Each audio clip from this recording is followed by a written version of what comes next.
Buenas tardes, mi nombre es Francisco Reyes, director de la Fundación FI de Caja Canarias.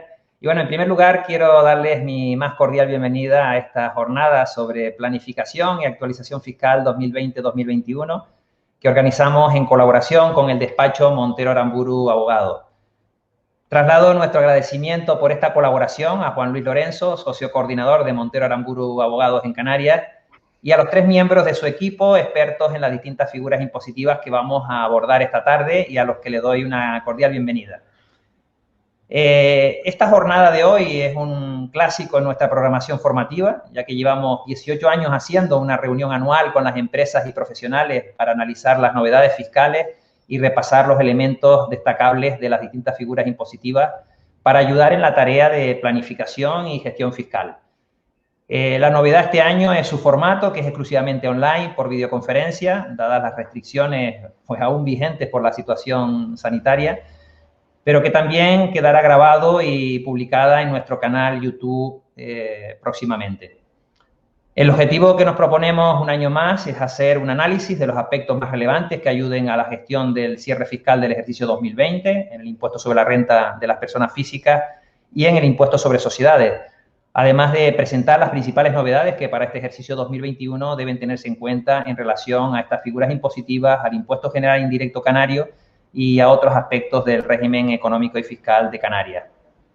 Esperamos que este análisis de la fiscalidad que vamos a analizar esta tarde les resulte clarificador y de ayuda para optimizar la gestión de los beneficios fiscales y el correcto cumplimiento normativo. Le paso la palabra a Juan Luis Lorenzo, que se encargará de coordinar esta jornada. Adelante, Juan Luis. Muchísimas gracias, Francisco, por vuestra siempre amable 18ª invitación y muchísimas gracias sobre todo a todos los video oyentes o todos los presentes por su presencia.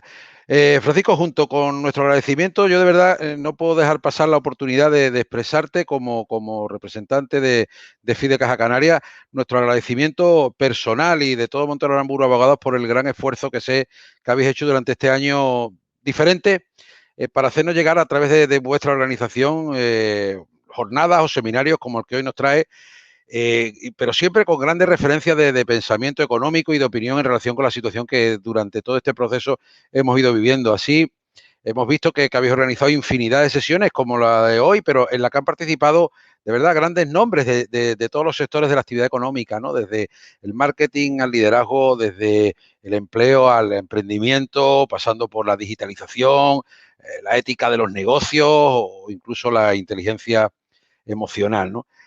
Si nos centramos incluso en un poco más en lo que a la realidad canaria se refiere, pues hemos tenido presencia a través de vuestros canales, pues de importantes catedráticos, de empresarios de todos los sectores, del turismo evidentemente, o profesionales que nos han ido contando en primera persona sus ideas y sus impresiones sobre esta nueva realidad diaria. Por tanto, de verdad, muchísimas gracias por lo que desde la Fundación habéis hecho.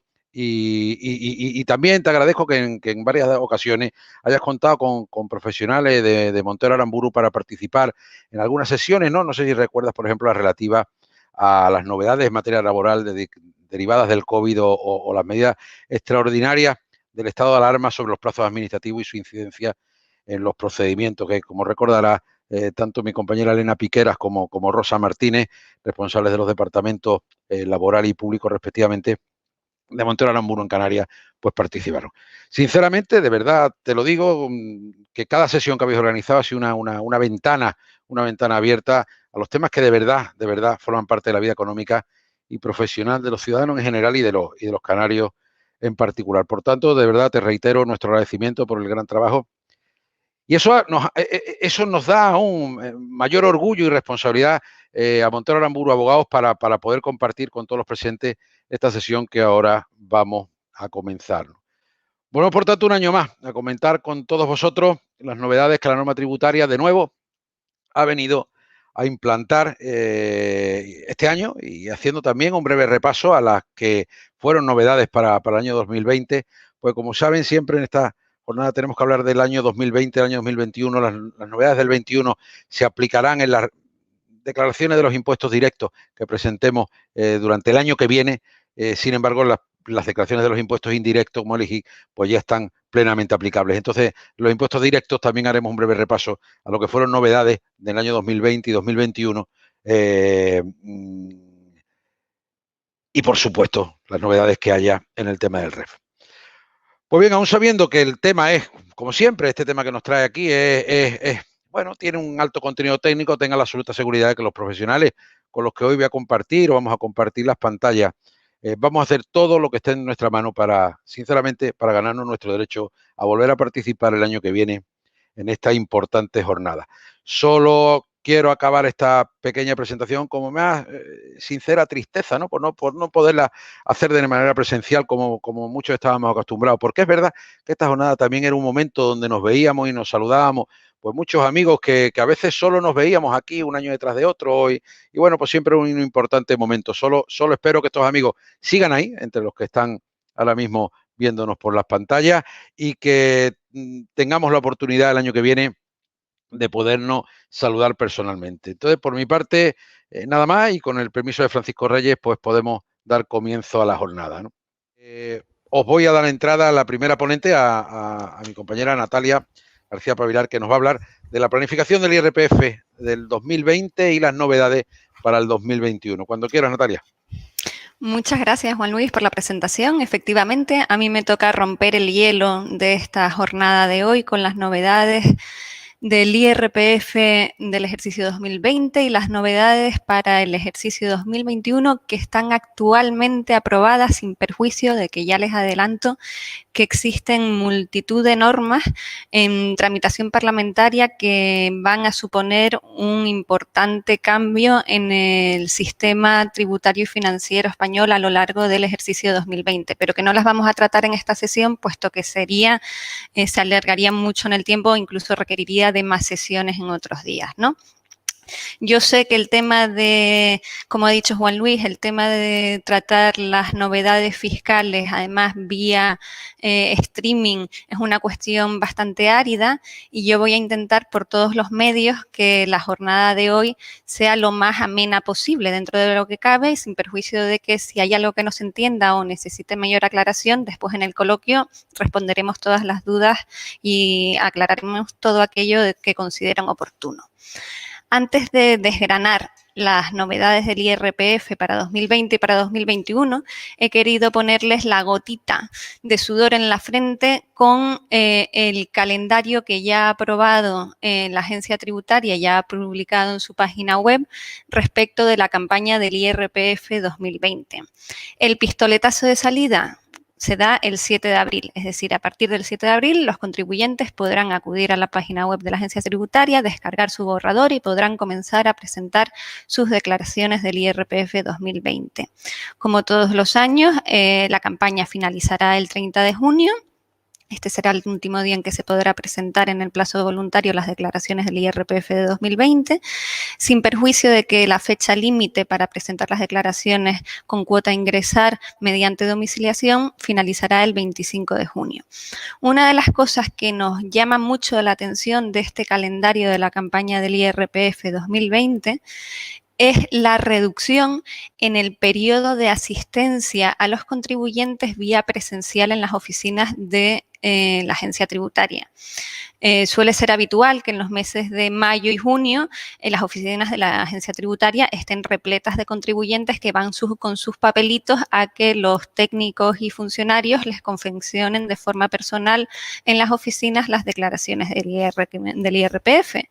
Pues bien, yo no sé si haciendo un guiño a los asesores fiscales o un guiño a la situación epidemiológica, normalmente este plazo solía iniciarse en mayo, el de poder acudir a las oficinas de forma presencial para que los funcionarios colaboraran, prestaran su colaboración a los administrados en la confección de estas declaraciones, pues este año este plazo ha quedado reducido a menos de un mes. Esto es de extrañar máxime cuando este año va a haber muchísimos más contribuyentes obligados a presentar la declaración de la renta del IRPF porque ha habido mucho contribuyente en 2020 que ha entrado en ERTE y por lo tanto va a tener dos pagadores, con lo cual los límites de la obligación de declarar son inferiores, con lo cual es un punto que sí que quiero hacer mención, que a pesar de que va a haber muchos más contribuyentes que estén obligados a presentar declaraciones, los plazos que ha habilitado la agencia tributaria para la asistencia presencial y la confección presencial en sus oficinas es mucho menor. Pues bien, entrando ya en lo que son las novedades, he querido sistematizar la ponencia en relación con el IRPF, he querido sistematizar las novedades en atención a las normas que han ido aprobando cada una de estas novedades. He enumerado 5 normas, no obstante 3 son las más importantes y sobre las que más haré incidencia. La primera de ellas es la ley autonómica por la que se aprobó los presupuestos generales de la Comunidad Autónoma de Canarias para 2020. Si yo hiciera la pregunta y vosotros sobre la marcha pudierais contestarme, seguramente si yo pregunto ¿cuál fue la novedad principal que introdujo la Ley de Presupuestos Generales de Canarias para 2020? La mayoría me respondería que fue la supresión de la bonificación del impuesto sobre sucesiones y donaciones de forma absoluta y que se ha escalado, o el incremento del IJIC del 6,5% al 7%. Pues bien, ¿qué pasa? Que como comentaba Juan Luis, esta ley de presupuestos generales de Canarias para 2020 también ha introducido modificaciones en ámbito del IRPF, pero los contribuyentes no se van a dar cuenta de estas modificaciones, sino a partir de el inicio de la campaña, que serán cuando se den cuenta las modificaciones que introdujo aquella norma pre-pandemia. Las otras 2 normas que han tenido trascendencia importante en ámbito del IRPF con efectos 2020 y 2021 son de carácter estatal y se aprobaron en el pasado diciembre. La primera de ellas es el Real Decreto Ley 35/2020 de 22 de diciembre, que se publicó el 24 de diciembre y entró en vigor el día de Navidad, de medidas urgentes de apoyo al sector turístico, la hostelería, el comercio y en materia tributaria. Esta ha sido una norma que lo que ha buscado ha sido desahogar la carga impositiva o introducir determinados incentivos fiscales para determinados contribuyentes especialmente afectados por la pandemia o la crisis económica causada por la pandemia. Y ya por último, así como el Real Decreto Ley 35/2020 es una norma de alivio tributario, la Ley de Presupuestos Generales del Estado para 2021 es todo lo contrario. Lo que ha buscado ha sido incrementar la presión fiscal en el IRPF, sobre todo a rentas altas, pero no tanto principalmente a rentas altas, pero también ha modificado el régimen fiscal de la aportación a planes de pensiones, con lo cual eso afecta a muchísimos contribuyentes. Pues bien, vamos a entrar ya en materia, a ir desgranando cada una de las novedades. Como indicaba, comenzamos con las novedades introducidas por la Ley Autonómica de Presupuestos Generales de Canarias para 2020. Esta norma, a efectos del IRPF, introdujo 2 novedades, o las modificaciones se basaron en 2 aspectos. El primero, el incremento en la escala de gravamen general autonómico. Recordemos que la escala de gravamen general del IRPF viene compuesta por la suma de la tarifa estatal, que es de ámbito normativo estatal, más la tarifa autonómica, cuya competencia normativa la tiene cada una de las comunidades autónomas. La suma de ambas tarifas constituye la escala de gravamen general por la que tributa cada uno de los contribuyentes en atención a su residencia, en qué comunidad autónoma resida. Pues bien, la Ley de Presupuestos Generales de Canarias para 2020 introdujo 2 escalas nuevas de gravamen, de tal forma que aquí os he puesto la tabla comparativa con respecto a 2019, la tabla consolidada sumando la tarifa estatal y la tarifa autonómica, de tal forma que en 2019 el tipo marginal de gravamen a partir de 90.000 euros estaba en un 46,50, pues ahora para 2020 se han creado 2 tramos nuevos. De 90.000 a 120.000 euros el tipo marginal se situará en un 47,5% y a partir de una base liquidable general de 120.000 euros en adelante tributarán un tipo marginal del 48,50. El segundo bloque de modificaciones que introdujo la Ley de Presupuestos Generales de Canarias para 2020 en el ámbito del IRPF consistió en la modificación de las deducciones autonómicas, de determinadas deducciones autonómicas. La primera modificación fue la limitación de los gastos, de la deducción de los gastos por enfermedad. Como saben, hace un par de años se introdujo una deducción autonómica que consistía en una deducción del 10% sobre los gastos médicos en los que incurriera el contribuyente, así como gastos en adquisición de aparatos que suplieran deficiencias físicas de los contribuyentes. A diferencia del resto de deducciones autonómicas, esta deducción la podía aplicar cualquier contribuyente con independencia de su capacidad económica. Pues bien, la Ley de Presupuestos Generales de Canarias para 2020 lo que ha hecho ha sido limitar en la aplicación de esta deducción solo a aquellos contribuyentes cuya renta no supere los 39.000 euros en tributación individual o los 52.000 euros en tributación conjunta. La segunda de las modificaciones en ámbito de deducciones autonómicas canarias guarda relación con la deducción por donativos a entidades sin ánimo de lucro. Esta es una deducción compatible con la deducción estatal por donativos y hasta 2019 esta deducción consistía en una deducción del 37,5% a los primeros 150 euros de donativo y el resto, el exceso, gozaba de un porcentaje de deducción del 15% y se establecía que la base máxima de deducción, es decir, el importe máximo del donativo que tendría derecho a deducción sería el 10% de la parte autonómica de la base liquidable. Pues bien, la Ley de Presupuestos Generales de Canarias para 2020 lo que ha hecho ha sido reducir el porcentaje de deducción respecto de esos primeros 150 euros de donativo y, sin embargo, amplía la base de la deducción, es decir, el importe del donativo que me da derecho a generar deducción, siendo este el 10% de la base liquidable total del contribuyente, incluyendo tanto parte estatal como parte autonómica. Asimismo, se declara la incompatibilidad con donativos con finalidad ecológica, ¿no?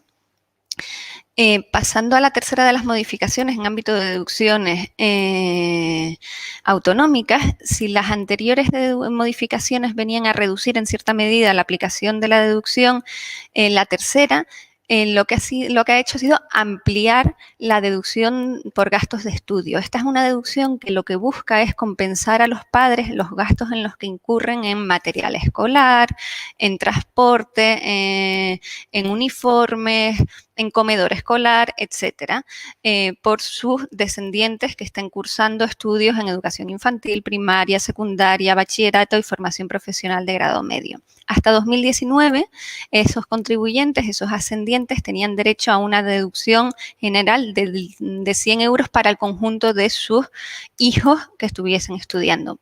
Pues bien, a partir de 2020, esta deducción pasa a ser de 100 euros para el primer descendiente y de 50 euros adicionales por cada uno de los restantes descendientes. La siguiente modificación en relación con la deducción, con las deducciones autonómicas que ha introducido la Ley de Presupuestos Generales de Canarias para 2020 guarda relación con la deducción por inversión en vivienda habitual autonómica. Como saben, existe una deducción por inversión en vivienda habitual de ámbito estatal y también en ámbito autonómico tenemos la misma deducción regulada por la normativa canaria y es aplicable por aquellos contribuyentes con base imponible inferior a 30.000 euros. ¿Qué pasa? Que la normativa canaria al respecto hace una remisión respecto de los requisitos sobre los que se entiende cuando se está realizando una inversión en vivienda habitual a la deducción de ámbito estatal. Pues bien, como saben, la deducción de ámbito estatal por inversión en vivienda habitual, en virtud de una disposición transitoria de la ley del IRPF, quedó limitada a adquisiciones e inversiones realizadas hasta el 31 de diciembre de 2012, de tal forma que las adquisiciones de vivienda habitual con carácter posterior no daban derecho a generar deducción estatal por inversión en vivienda habitual. Esto hizo que la Oficina de Gestión de la Delegación de Canarias comenzara a interpretar que la deducción autonómica en inversión en vivienda habitual también tenía que cumplir el mismo requisito temporal, es decir, aquellos contribuyentes que aplicaran una deducción por inversión en vivienda habitual en adquisiciones de viviendas con posterioridad al 1 de enero de 2013 no tenían derecho a aplicar dicha deducción autonómica, puesto que la normativa se remitía a la normativa estatal y en virtud de la disposición transitoria había quedado limitada a las adquisiciones con carácter previo al 1 de enero de 2013. Pues bien, la Ley de Presupuestos Generales de Canarias para 2020 lo que hace es aclarar que sí que cabe aplicar la deducción autonómica para las adquisiciones con posterioridad al 1 de enero de 2013. Y la última modificación introducida en el IRPF por la Ley de Presupuestos Generales de Canarias para 2020 consistió en la eliminación de la deducción por arrendamiento a precios con sostenibilidad social. En la siguiente diapositiva recojo dos pequeñas modificaciones introducidas en la ley del IRPF de poca relevancia. Simplemente la primera es la prórroga de los límites cuantitativos excluyentes del régimen de estimación objetiva, del régimen de módulos. Son los mismos límites que existían en 2019, se pasan exactamente igual a 2020 y la Ley de Presupuestos Generales de 2021 también los ha prorrogado para el ejercicio 2021. Después hablaré un poquito más en detalle respecto de las modificaciones del régimen de estimación objetiva. Y por otro lado, la Ley 8/2020 también ha introducido una pequeña modificación, desde mi punto de vista algo residual, para respecto al artículo 14 que regula el régimen de imputación temporal en el ámbito del IRPF, para aquellos contribuyentes que sean jóvenes agricultores que se instalen por primera vez y reciban ayudas públicas en el Marco Nacional de Desarrollo Rural de España. Para ayudar a estos jóvenes agricultores, si reciben alguna ayuda pública, no se imputará la totalidad de la ayuda en el ejercicio en que reciban la ayuda, sino que se imputará de forma lineal y por cuartas partes en el periodo impositivo en que obtengan la ayuda y en los 3 siguientes. Pues bien, pasando ya a la norma relativa al Real Decreto Ley 35/2020, por el que se ha intentado aliviar la situación tributaria de determinados contribuyentes especialmente afectados por la pandemia. Esta norma introduce varias modificaciones. El primer bloque de modificaciones se refiere a los contribuyentes que tributen en el régimen de estimación objetiva, en el régimen de módulos. Como bien saben, el régimen de estimación objetiva es un régimen simplificado que le busca quitar carga administrativa a los contribuyentes, a los empresarios que estén acogidos a este régimen. Y se basa en la determinación de su rendimiento neto en virtud de unos índices y unos módulos que prevé anualmente la orden por la que se aprueba el régimen o por la que se desarrolla el régimen de estimación objetiva. Por ejemplo, en los índices pueden ser el número de empleados, el número de mesas, la potencia instalada, etcétera, etcétera, en atención a la actividad que desarrolle cada uno de estos contribuyentes. Y sobre todo es un régimen opcional. El contribuyente puede optar a su aplicación o, por el contrario, puede tributar en el régimen de estimación directa, computando los ingresos menos sus gastos, lo cual conlleva mayores formalidades. Pues bien, ¿cuáles son las novedades que ha introducido este Real Decreto Ley 35/2020 en relación con el régimen de estimación objetiva?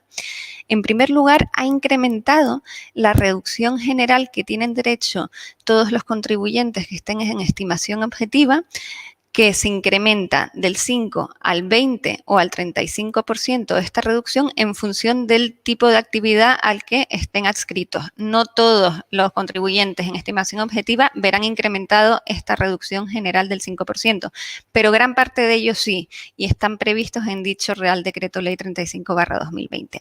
Además, este incremento de la reducción general está prevista para el ejercicio 2020, pero la normativa permite que también sea aplicable este porcentaje de reducción incrementado en el primer pago fraccionado que se presente desde 2021. Otra de las medidas que se han introducido respecto al régimen de estimación objetiva para 2020 ha sido el cómputo del rendimiento anual del rendimiento de actividades económicas para 2020, teniendo en cuenta que la mayor parte de los contribuyentes que están en el régimen de estimación objetiva han tenido que cerrar durante determinados periodos del 2020 con motivo de la pandemia. Pues bien, aclara la norma que a efectos del cómputo de este rendimiento anual no se computará en ningún caso como periodo en el que se hubiese ejercido la actividad los días en que estuvo declarado el estado de alarma en el primer semestre de 2020, que si no recuerdo mal fueron 52 días, y tampoco computarán en el segundo semestre aquellos días en los que su actividad hubiese estado suspendida como consecuencia de medidas adoptadas por la autoridad competente con motivo de la situación epidemiológica. De tal forma que, oye, yo tributo en virtud de unos índices y unos módulos, pero como he tenido que cerrar, pues se me permitirá prorratear esos índices a efectos del cálculo de mi rendimiento anual.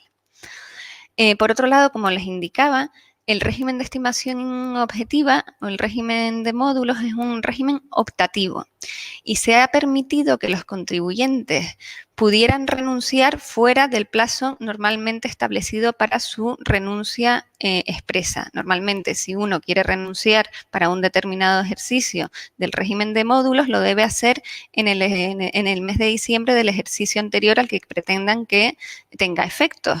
Pues bien, este Real Decreto Ley 35/2020 ha ampliado el plazo de renuncia hasta el 31 de enero de 2021.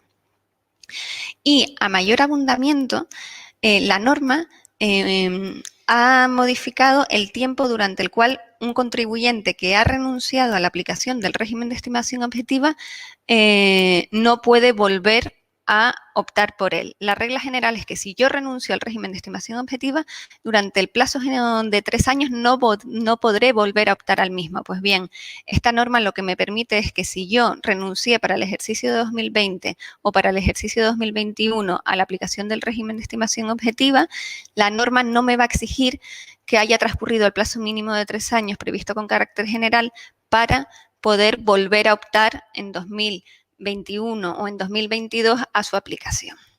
Pues bien, dejando ya de lado las modificaciones en el ámbito del régimen de estimación objetiva, pasamos a hablar ahora de las modificaciones que ha habido respecto a adelantar la deducibilidad fiscal de los impagos que han sufrido los contribuyentes del IRPF. Me explico. La norma lo que pretende, el legislador ha sido consciente que durante el 2020 ha habido muchos impagos y lo que ha buscado es aliviar fiscalmente a esos contribuyentes que han visto impagadas determinadas rentas. ¿Qué contribuyentes son? Pues por un lado los arrendadores que tributen por rendimiento de capital inmobiliario, se van a ver beneficiados, puesto que, como regla general, aquel arrendador cuyo inquilino no le paga, no significa que no tenga que imputar ese ingreso en su IRPF. El hecho de que su inquilino no le pague no le habilita a no tributar por ese ingreso. Lo que la norma prevé es que, si concurren determinados requisitos, pueda darse como gasto deducible el saldo de dudoso cobro. ¿Y qué requisitos son estos? Pues bien, que el inquilino haya sido declarado en concurso de acreedores o que desde que se haya realizado la primera gestión de cobro de esa renta no pagada hasta la fecha de devengo del impuesto, que como regla general en IRPF es el 31 de diciembre, hayan transcurrido como mínimo 6 meses. Pues esta norma lo que hace para el ejercicio 2020 y para el ejercicio 2021 es que este plazo mínimo de 6 meses desde la primera gestión de cobro hasta el 31 de diciembre se acorte de los 6 meses a 3 meses. ¿Esto qué nos habilitará? Pues que las rentas impagadas de julio, agosto y septiembre, siempre y cuando haya hecho alguna gestión de cobro, puedan considerarse como saldos de dudoso cobro y ser gasto deducible del rendimiento de capital inmobiliario de ese arrendador. Lo mismo ocurre con los contribuyentes de actividades económicas que tengan en la condición de empresarios de reducida dimensión por haber facturado en el ejercicio anterior menos de 10 millones de euros. En el ámbito de la estimación directa de actividades económicas cuya determinación de la base imponible se remite al impuesto sobre sociedades, se prevé la deducibilidad de los créditos del deterioro de los créditos comerciales por insolvencia de deudores, entre otros supuestos, cuando entre el vencimiento del crédito y la fecha de devengo del impuesto, en ámbito de IRPF el 31 de diciembre, haya transcurrido al menos 6 meses, pues de la misma forma se reduce este plazo de 3 meses a 6 meses. Esto será tanto para el ejercicio 2020 como para el ejercicio 2021.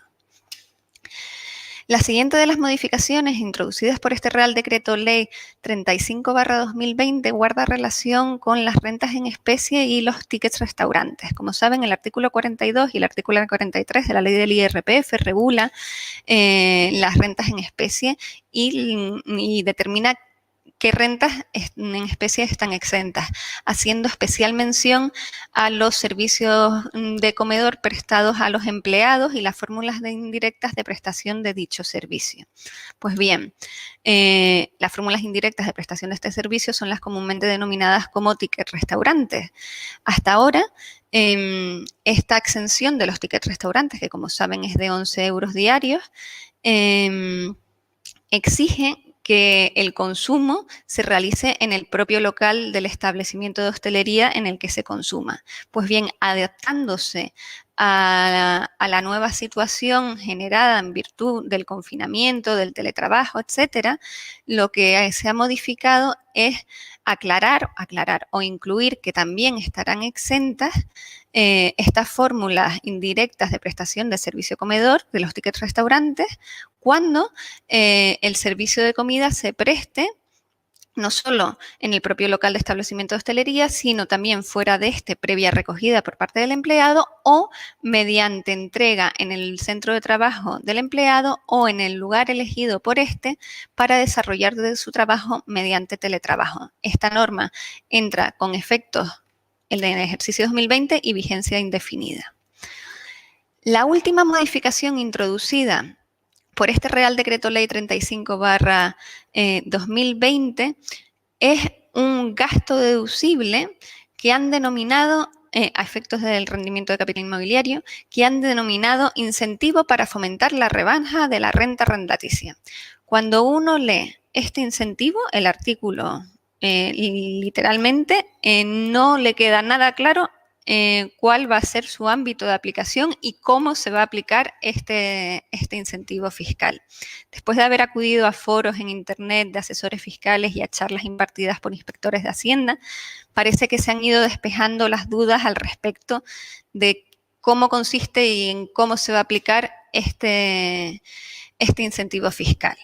Primero, ¿cuál es el ámbito subjetivo de este incentivo fiscal? Es un incentivo fiscal que se va a aplicar a arrendadores, personas físicas que no tengan condición de empresarios, que no sean entidades públicas y no tengan la calificación de grandes tenedores, entendidos como arrendadores que tienen más de 10 inmuebles urbanos o más de arrendados o más de 1.500 metros de superficie urbana arrendada y que hayan suscrito contratos de arrendamiento para uso distinto de vivienda, contratos de locales, con arrendatarios que destinen dichos inmuebles a las actividades económicas recogidas en el citado Real Decreto Ley 35/2020, que son básicamente actividades de ocio, comercio, restauración, hospedaje, agencias de viajes, servicios recreativos como discotecas, casinos, bingos, salones de peluquería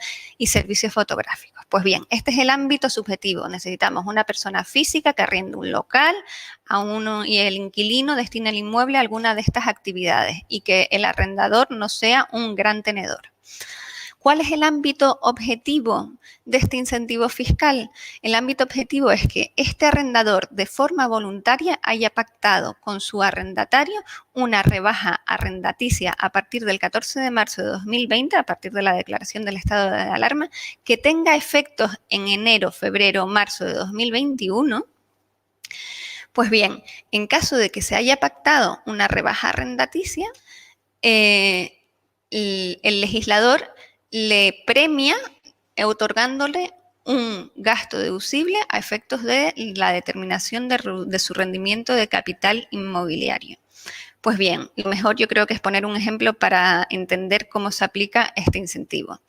Por ejemplo, yo tengo alquilado un restaurante y pacto la renta mensual es de 1.000 euros y pacto con el dueño del restaurante que en enero de 2021 va a tener una rebaja de 200 euros. A efectos de determinar el ingreso por el arrendamiento, como yo he novado el contrato y he pactado una rebaja para enero de 2020, yo computaré 800 euros. 1.000 menos la rebaja son 800. Y adicionalmente la norma me habilitará a incluir como gasto deducible el importe de esa rebaja, con lo cual tendré 1.000 menos 200, tributaré por 600 sin perjuicio del resto de gastos deducibles que habilita la norma del IRPF respecto a los rendimientos de capital inmobiliario.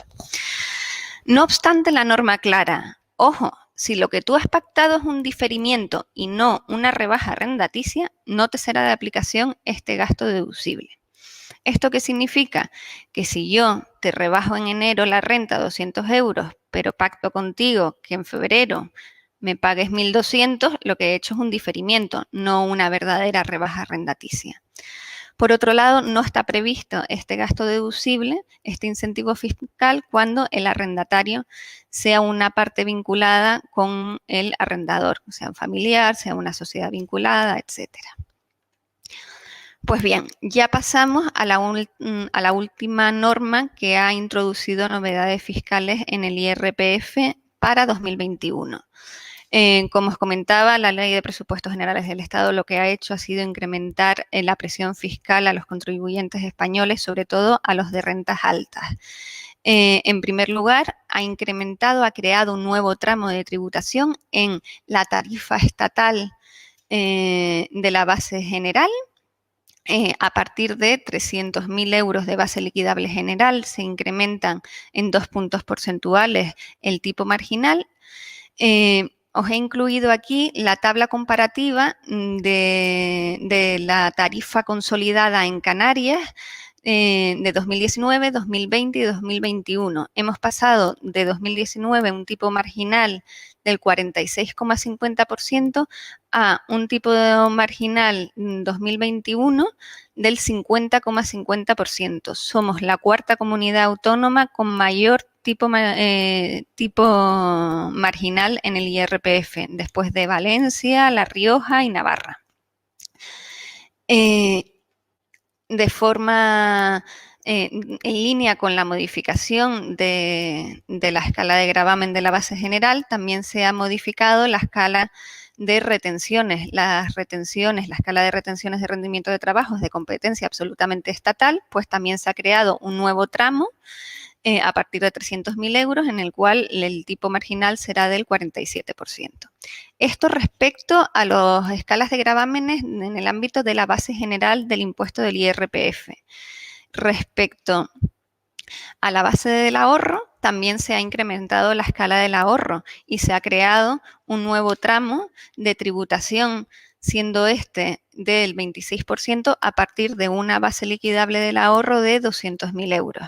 Yo cuando empecé a dedicarme a esto, la escala del ahorro no era una escala, era un tipo de gravamen proporcional del 18%, después pasó al 19%, después pasamos a una escala del 19-21%, después pasamos a una escala del 19-21-23% y ahora estamos en una escala del 19-21-23 y 26%.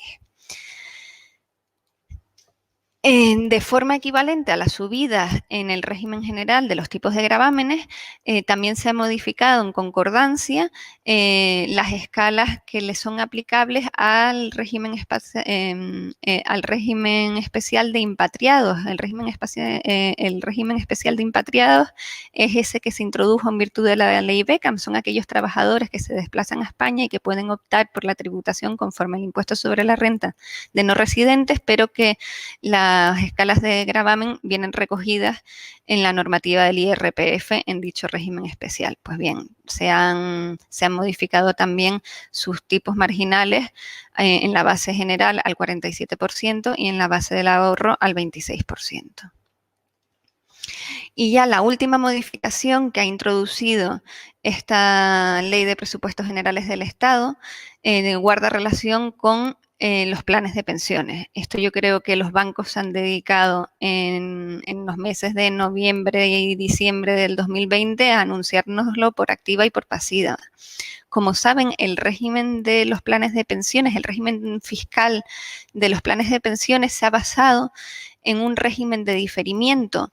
Yo gano el dinero hoy, pero lo invierto en un plan de pensiones, la norma tributaria me permite deducirme lo que yo invierta en mi plan de pensiones y cuando cobre mi plan de pensiones será cuando tribute. Se basa en un régimen de diferimiento. Pues básicamente se han cargado este régimen de diferimiento. Lo que han hecho es limitar el importe máximo que tiene derecho a reducción por aportación a los planes de pensiones, de tal forma que hasta 2020 la reducción era de hasta 8.000 euros con un máximo del 30% de los rendimientos del trabajo y de actividades económicas y a partir de 2021 solo dará derecho a reducción 2.000 euros anuales de aportación a planes de pensiones individuales. No obstante, la norma o el legislador lo que creemos que está pretendiendo es cambiar el sistema de previsión social, de tal forma que ha previsto que se permita incrementar este límite máximo de reducción por aportación a sistemas de previsión social cuando estemos ante contribuciones empresariales, es decir, cuando estemos ante planes de pensiones de empleo, de tal forma que la reducción quedará fijada en 10.000 euros anuales cuando el empleador, el empresario individual, sea quien realice las aportaciones a planes de pensiones de empleo, siendo él el tomador y el partícipe del plan de previsión social.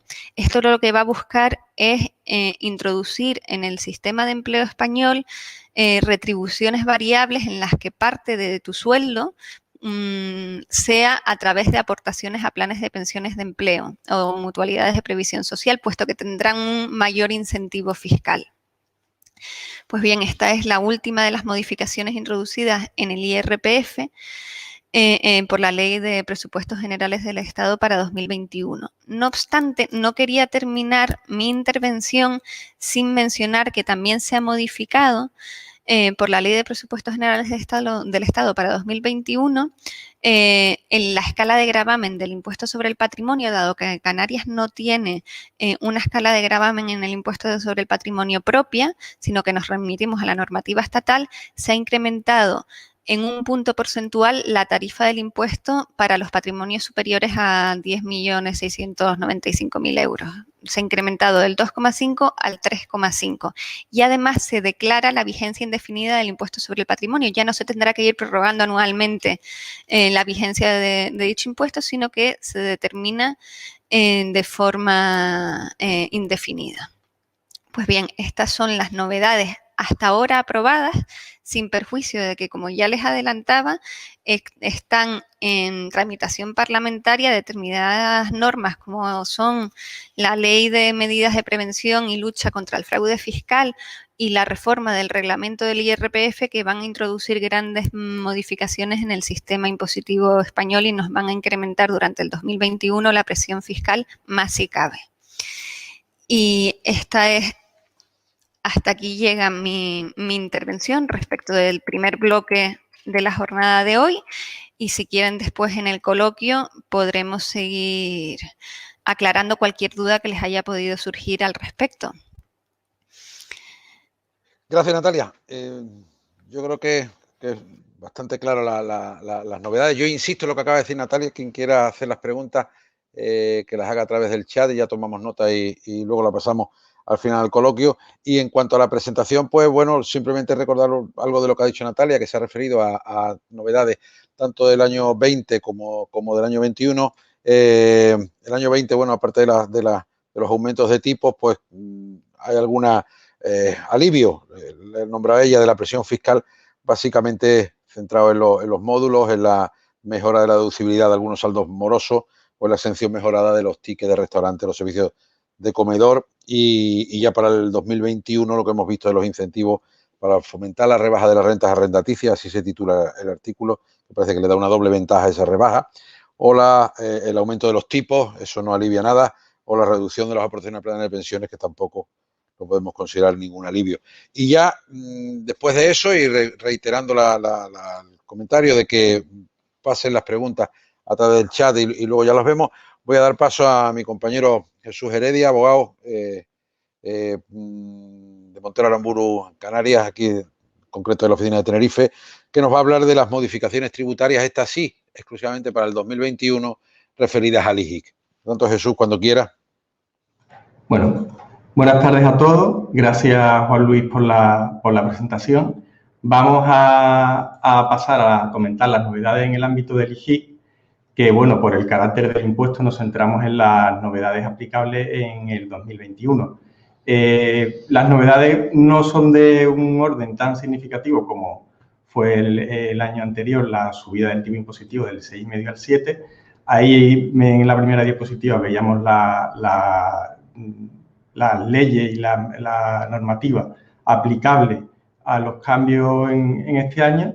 Y bueno, empezamos por la Ley de Presupuestos de la Comunidad Autónoma de Canarias para 2021, que tampoco es que tenga unos cambios demasiado significativos. Fundamentalmente se ha aprobado, que esto lleva haciéndose así ya en años anteriores, una posibilidad de revocar la renuncia al régimen del pequeño empresario con carácter excepcional hasta el 31 de enero. Con carácter general, los efectos de esta renuncia son para un periodo mínimo de 3 años y se ha dado la posibilidad de revocar la renuncia mediante una declaración censal hasta fecha 31 de enero. El tipo 0 de IGIC en obras de equipamiento comunitario será aplicable a las obras de equipamiento comunitario en el ámbito que sean entre administración y contratista, y se establece la obligación de que la administración haga 2 comunicaciones, una a la Agencia Tributaria Canaria con carácter previo al devengo del IGIC, de manera que si esa comunicación no existe o no se presenta en plazo, no se dará de aplicación el tipo 0, y otra al empresario contratista, haciendo constar que se cumplen los requisitos de que se trata de una obra de equipamiento comunitario. Pero esta segunda comunicación no será necesaria en caso de que se produzca la inversión del sujeto pasivo. Más modificaciones en cuanto a los tipos impositivos. Hay un nuevo supuesto de aplicación del tipo del 0%, entre ellos, por ejemplo, a los patinetes o patinetes eléctricos, o del 3%, como a las conservas de pescado que antes estaban al 0%. Y en cuanto al tipo del 3%, se ha aclarado que es aplicable a la adquisición e importación de vehículos para personas con movilidad reducida.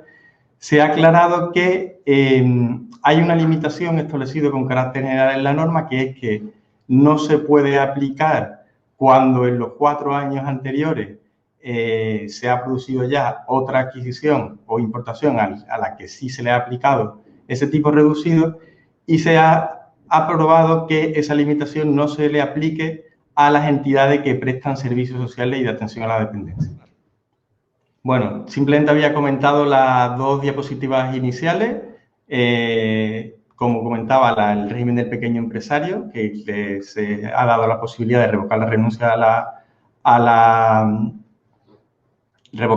aplicación del régimen. Y en cuanto a los tipos impositivos, la aplicación del tipo 0 en obra de equipamiento comunitario, se ha establecido la obligación de que la administración haga 2 comunicaciones, una a la Agencia Tributaria Canaria con carácter previo al devengo del IGIC y otra al empresario o contratista. en caso de que no se haga la primera comunicación de la Agencia Tributaria de Canarias, no se podrá aplicar el tipo del 0%, y la del empresario contratista no será necesaria si se produce la inversión del sujeto pasivo.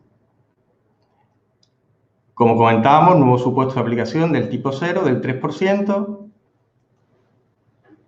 Y pasamos a la siguiente modificación, el Decreto Ley 1/2021 de 28 de enero, que ha aprobado, digamos que 3 paquetes de medidas para intentar facilitar el pago de las deudas tributarias. Centrándonos en la primera de ellas, es un aplazamiento excepcional de las autoliquidaciones trimestrales de IGIC y AYEN del primer trimestre de 2021, siempre que se presenten en plazo esas autoliquidaciones, del 1 al 20 de abril. ¿Qué supone este aplazamiento excepcional? Supone el aplazamiento de la deuda hasta el 20 de octubre, sin que se generen intereses de demora ni sea obligatorio constituir garantía, y la concesión automática del aplazamiento sin necesidad de una notificación de resolución expresa. La deuda podrá fraccionarse en los 15 días hábiles siguientes al 20 de octubre, sin que ello suponga el inicio del periodo ejecutivo, y es muy relevante reseñar que no se aplicará a autoliquidaciones mensuales ni a autoliquidaciones que sean de un importe superior a 30.000 euros. La segunda medida es la ampliación excepcional de la fecha de vencimiento de pago de deudas que a la fecha de entrada en vigor del decreto ley, que fue el 29 de enero, ya se encontraran aplazadas o fraccionadas y su plazo de pago no hubiese vencido. ¿Qué supone esta ampliación? Supone que se amplía en 6 meses la fecha de vencimiento de cada uno de los plazos o fracciones, de manera que, si por ejemplo una deuda, su plazo de pago vence el 20 de marzo, se ampliará al 20 de septiembre. ¿Cuándo debe efectuarse la solicitud? Antes del vencimiento de cualquiera de los plazos, y tendrá efecto para todos los no vencidos. No habrá que ir presentando una por cada una de los plazos o fracciones. Se concederá automáticamente siempre que se cumplan los requisitos sin necesidad de notificación expresa por la Administración. No devengará intereses de demora por las ampliaciones de la fecha de vencimiento, y hay determinadas deudas que están excluidas de la ampliación. Las que deriven de la importación de bienes, las que correspondan de tributos cedidos como transmisiones patrimoniales o sucesiones, o aquellas en que la cuantía de la deuda sea superior a 30.000 euros y no se haya concedido dispensa de garantía. Tercera y última medida del decreto ley, un aplazamiento de las deudas que ya se encontraran en periodo ejecutivo a la fecha del 29 de enero. En este caso, la solicitud, el plazo para presentarla era hasta el 19 de febrero, 22 de febrero en el caso de la isla de Tenerife por el cómputo de los festivos, y fuera de ese plazo, la presentación fuera de ese plazo supone la denegación automática. Aunque ya en su caso tenía que haberse ejercitado el acogimiento a este aplazamiento, por si alguien lo ha hecho, pues repasar un poco los requisitos que son necesarios cumplir, entre ellos todos los que se recogen en la normativa estatal sobre aplazamiento y fraccionamiento. Las deudas, debe tratarse de deudas que ya en su momento hubieran sido aplazadas o fraccionadas en periodo voluntario y cuyo vencimiento del primer plazo o fracción incumplida se haya producido con fecha posterior al 14 de marzo, que fue la declaración del estado de alarma.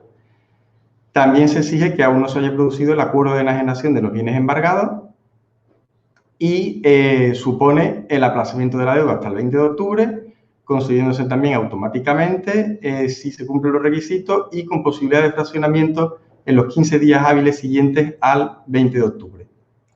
En este caso, sí se devengarán intereses de demora y recargo del periodo ejecutivo, y se aclara que hay dos determinadas exclusiones para poder aplicar esta ampliación, que son el caso de los tributos cedidos, como transmisiones patrimoniales y sucesiones, y aquellos en los que la cuantía inicial de la deuda sea superior a 30.000 euros y no se haya concedido dispensa de garantía. Bien, pasamos ahora a explicar una orden que se aprobó en el mes de diciembre y que ha aprobado un nuevo modelo tributario, el modelo 414, y lo tendrán que utilizar aquellos empresarios profesionales no establecidos en Canarias que efectúen solicitudes de devolución del IGIC. En vez de acudir a la vía tradicional, que era mediante presentación de escritos, se sustituye por este modelo tributario que será obligatorio presentarlo por vía electrónica y al que habrá que adjuntar copia de la factura o de los documentos de importación siempre que la base imponible sea superior a 1.000 euros. ¿Quiénes tendrán que presentar este modelo? Pues todos los empresarios profesionales que no estén establecidos en un estado de la Unión Europea o bien aquellos que, estando establecidos en un estado de la Unión, dicho estado no haya habilitado un portal electrónico para efectuar las solicitudes de devolución. Y además será obligatorio nombrar un representante autorizado en España. Pasamos al ámbito del régimen simplificado del IGIC y aquí, pues bueno, en coordinación con lo que ha explicado Natalia para el ámbito del IRPF, se prorrogan para 2021 la aplicación de los índices, módulos y parámetros del régimen simplificado y se ha aprobado también que las magnitudes excluyentes del régimen para aplicar el régimen simplificado, en vez de tener que estar aprobando año a año modificaciones que prorrogan unas magnitudes excluyentes de unos importes más altos que los que recogía la norma, ahora se recoge expresamente que serán siempre las que a tal efecto y cada año establezca el régimen de estimación objetiva del IRPF. 250.000 euros en lugar de 150.000 para los ingresos para el conjunto de actividades o para las adquisiciones de bienes y servicios excluida la de inmovilizados. Además, se establece la reducción del 20 o del 35% en función del tipo de actividad para el porcentaje de ingresos a cuenta de la autoliquidación trimestral del primer trimestre de 2021 y el importe anual de las cuotas devengadas de 2020. La del 35% es fundamentalmente para los sectores más afectados por la pandemia de hostelería y comercio. En cuanto a la cuota devengada por operaciones corrientes y los parámetros para cuantificar determinados módulos, también en paralelo al IRPF, se establece que no se computarán como días de ejercicio de la actividad aquellos en los que estuviese declarado el estado de alarma durante el primer semestre y en el segundo semestre haya estado o no declarado el estado de alarma, tampoco se computarán como días de la actividad aquellos en los que no pudo ejercerse dicha actividad en virtud de medidas adoptadas por la autoridad competente. Y además, se ha establecido que ese plazo excepcional que se ha dado para revocar la renuncia al régimen de estimación objetiva del IRPF, que normalmente hay que hacerlo en el mes de diciembre y este año se amplió, suponga la inclusión automática en el régimen simplificado del IGI. Pasamos ahora a comentar una resolución de 28 de enero de la Comunidad Autónoma de Canarias sobre la incidencia que tiene la retirada del Reino Unido de la Unión Europea en tributos que son de su competencia. Realmente esta resolución no aprueba nada desde el punto de vista normativo, sino que es aclaratoria sobre dichos efectos a partir de 1 de enero de 2021 en determinados ámbitos, como por ejemplo la devolución en régimen de viajero del IGIC o las exclusiones a las determinadas exenciones del IGIC. Por centrarnos en las más significativas, comentar que en cuanto a las reglas de localización de las prestaciones de servicio, se establece que a todos los efectos la totalidad del Reino Unido es un territorio de fuera de la Unión, incluida Irlanda del Norte. ¿Y por qué es importante ese matiz de Irlanda del Norte? Pues por lo que comentamos ahora a continuación respecto a la devolución del IGIC a empresarios no establecidos. Aquí hay que distinguir Irlanda del Norte del resto del Reino Unido. ¿Por qué? Porque en el acuerdo en el acuerdo del Brexit, Irlanda del Norte tiene un tratamiento específico de manera que sí sigue considerándose un territorio de la Unión a efectos de las entregas de bienes. Y en el resto del Reino Unido, pues se establece que en efectos de la devolución a empresarios no establecidos, no se devolverán las cuotas a residentes a empresarios establecidos en Reino Unido de bienes y servicios que no se afecten a la actividad, de bienes destinados a la reventa, de bienes que se refieren a espectáculos o servicios de carácter recreativo, de vehículos automóviles siendo no del 100%, sino del 50% de la cuota en caso de alquiler o arrendamiento financiero, y con la obligación de nombrar un representante residente en España y efectuar la devolución a través del modelo 414. Pasamos ahora a comentar dos decretos leyes de medidas directamente relacionadas con la pandemia. El primero de ellos, el 18/2020, es el que está actualmente en vigor y prorroga hasta el 30 de abril de 2021 la aplicación del tipo 0 de IGIC a la entrega o importación de bienes necesarios para combatir los efectos del COVID. Esta medida ya se aprobó a través de un primer decreto ley en el mes de abril de 2020, se prorrogó mediante un segundo decreto en el mes de julio y ahora este último decreto lo prorroga hasta el 30 de abril. Siempre y cuando esa entrega o importación la hagan entidades de derecho público, clínicas o centros hospitalarios o entidades o establecimientos privados de carácter social y también si son sujetos pasivos distintos a estos anteriores, solo en el caso de importaciones, no de entregas interiores, cuando los bienes vayan a ser objeto de entrega a una de las entidades nombradas. Y un segundo decreto ley, el 19/2020, aprobado hasta el 31 de diciembre de 2021, que se aplique el tipo 0 de IGIC a la entrega o importación de mascarillas o kits de pruebas diagnósticas del virus.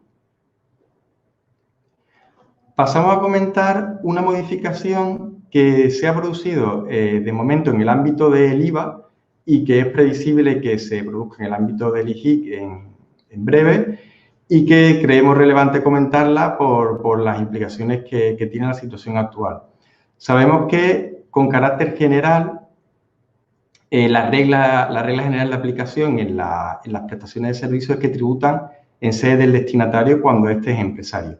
Luego, tanto la norma de IVA como la de IGIC aprueban reglas especiales para determinados servicios, hay muchas reglas especiales, y luego hay una regla que se aplica a determinados tipos de servicios, que es la de la utilización efectiva, que consiste en que el servicio se localice allí donde se produzca dicha utilización, con independencia de lo que establezca las reglas especiales. La Ley de Presupuestos Generales del Estado para 2021, vigente desde el 1 de enero, ha introducido una importante modificación en el ámbito del IVA para establecer que esta regla de utilización efectiva no se aplicará en las relaciones con Canarias, mientras que en el IGIC aún no se ha producido la adaptación de la normativa. Vemos a través de un ejemplo las implicaciones que puede tener esta situación. Un abogado establecido en territorio IVA que no tiene establecimiento permanente en Canarias presta un servicio profesional a una sociedad canaria que a su vez no tiene establecimiento permanente en la península y la utilización efectiva del servicio se produce en la península. Con la situación normativa hasta 31 de diciembre de 2020, ambas normas estaban coordinadas y no había duda de que el servicio estaba sujeto a IVA. A partir de 1 de enero de 2021, con la nueva redacción que se le ha dado a la normativa de IVA, este servicio no está sujeto a IVA, aunque se produzca la utilización efectiva del servicio en territorio del IVA, pero tampoco está sujeto a IGIC por no haberse producido esa modificación normativa en el ámbito del IGIC. Está previsto que se produzca el cambio en la normativa del IGIC en breve y, bueno, así ambas normas vuelvan a estar coordinadas en este punto. Pasamos ahora a comentar un par de cuestiones que entendemos que son de interés porque, aunque no suponen cambios normativos, sí pueden resultar muy interesantes para paliar, en su caso, los efectos derivados de la situación económica generada por la pandemia. La primera de ellas es la posibilidad de acogerse al alta voluntaria en el registro de devolución mensual, el REDEME. ¿Por qué? Porque normalmente, con carácter general, la devolución del IGIC solo se puede obtener en la última autoliquidación del periodo, que se presenta en el mes de enero siguiente, y acogiéndose al alta en el REDEME, pues puedes obtener esas devoluciones mensualmente y paliar de algún modo los efectos, o obtener un efecto financiero para conseguir esa devolución antes. Para ello hay que optar expresamente a través de un modelo 400 y la inscripción en el registro hay que hacerla en el mes de octubre o durante el plazo de presentación de la autoliquidación. Ahí exponemos un ejemplo de una consulta de la DGT de Canarias de 11 de mayo de 2009, que aunque es antigua, sigue estando plenamente vigente, de manera que si, por ejemplo, la solicitud de inscripción en el REDEME se efectúa con fecha 15 de abril y la inscripción la notifica la Agencia Tributaria de Canarias con fecha 15 de mayo, será a partir del 1 de junio cuando se pueda comenzar a ejercer el derecho a solicitar la devolución mensual. De manera que del 1 al 20 de junio se presentaría un modelo 417, incluyendo las cuotas de IGIC del periodo del 1 de abril al 31 de mayo. Y con posterioridad, pues las cuotas que se vengaran durante el mes de junio ya podrían ser, ya se solicitaría la devolución en el siguiente modelo a presentar del 1 al 20 de julio. ¿Qué requisitos deben cumplirse para el alta en el REDEME? Pues estar al corriente con las obligaciones tributarias con la Comunidad Autónoma de Canarias, no estar en ninguna de las causas de exclusión del régimen, no tributar en régimen simplificado, ni realizar exclusivamente actividades del régimen de la agricultura y que no se haya revocado el NIF. El alta en el REDEME obliga a permanecer en él durante el año para el que se solicita la inscripción, si se hace en octubre, o para el año en curso y el siguiente, si se hace en el plazo de presentación de cualquiera de las autoliquidaciones. Y, bueno, como decimos, obliga a presentar mensualmente las autoliquidaciones de IGIC. Y una consecuencia muy importante de esto es que supone la inclusión en el sistema del suministro inmediato de información, en el SI, con los costes administrativos y de gestión que ello supone. De manera que, bueno, hay que valorar bien hasta qué punto compensa el alta en el REDEME teniendo en cuenta estas circunstancias. La otra cuestión que entendemos que también es de interés, derivada de la situación de la pandemia, es la posibilidad de efectuar modificaciones contractuales en los contratos de arrendamiento de locales de negocio para, bueno, acordar rebajas en el precio, aplazamiento de rentas mensuales o que no se devenguen esas rentas sin que ello suponga una condonación. Con carácter general, el IGIC se devenga aunque no se haya devengado la renta. Por eso, si se quiere estar cubierto y que ese IGIC no se devengue, es necesario efectuar modificaciones contractuales y es conveniente y necesario que esas modificaciones consten por escrito y dejen claras cuáles son las condiciones, las nuevas condiciones pactadas entre las partes y las mensualidades que se ven afectadas por estos acuerdos. También es muy importante tener en cuenta las reglas de valoración a mercado de operaciones vinculadas que establece la normativa del IGIC, que siempre resultarán de aplicación con independencia de estos pactos a los que se puedan llegar.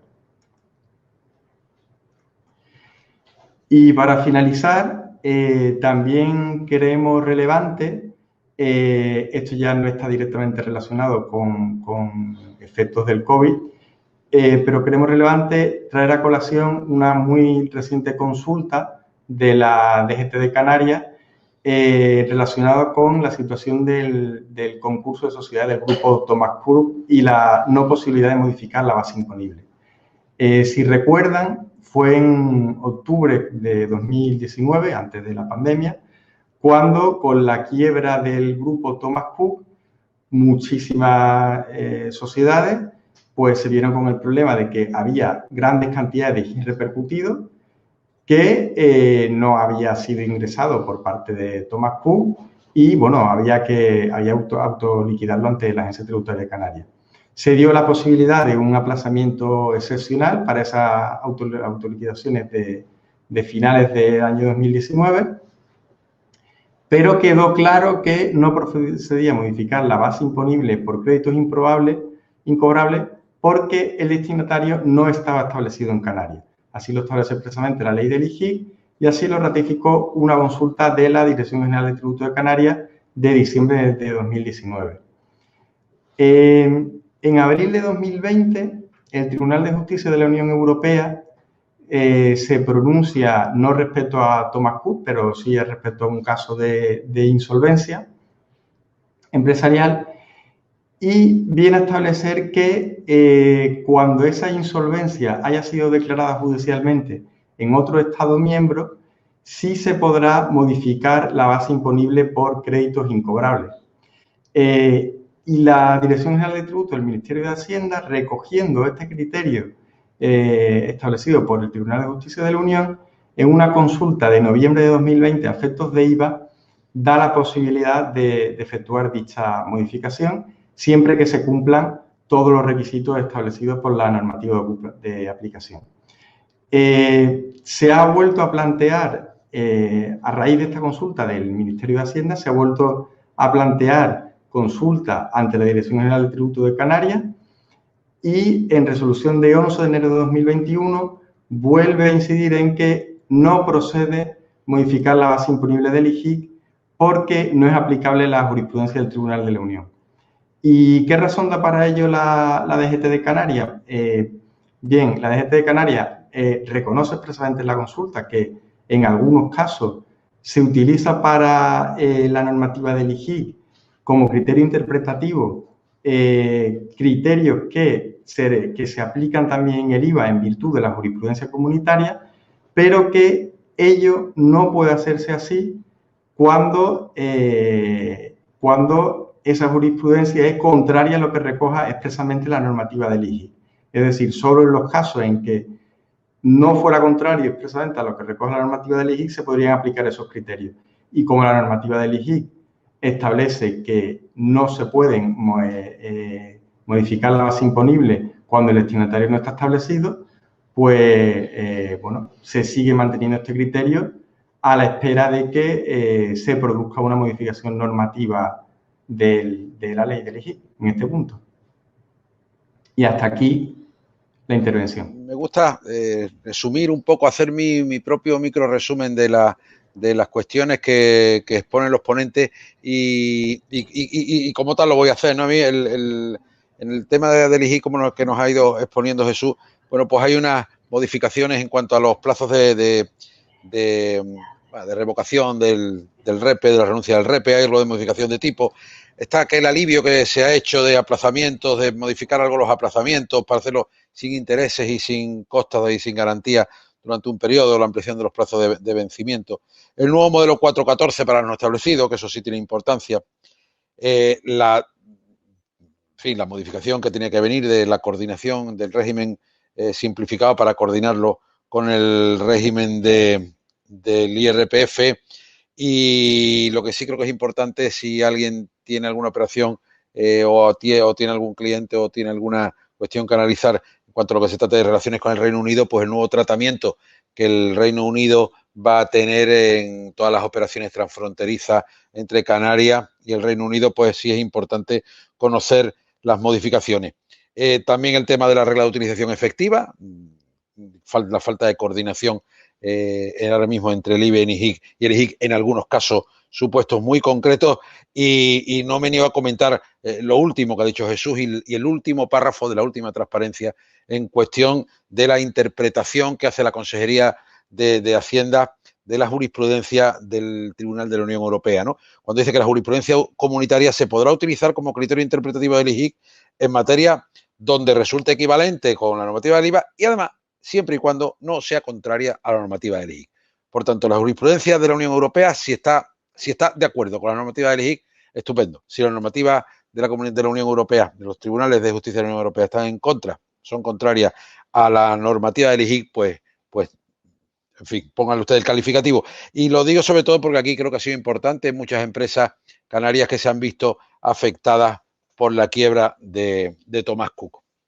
Pues bien, con el tiempo más o menos en orden, y digo más o menos, pero bueno, lo intentaremos cumplir, le voy a dar la palabra a mi compañera Leide, que nos va a comentar las novedades para el 2021 del impuesto de sociedades con alguna referencia a lo que fueron novedades para el año 2020 y, por supuesto, sin dejar pasar los cambios o las novedades que se puedan producir, que se hayan podido producir en los temas del régimen económico y fiscal. Así que adelante, Leide, cuando tú quieras.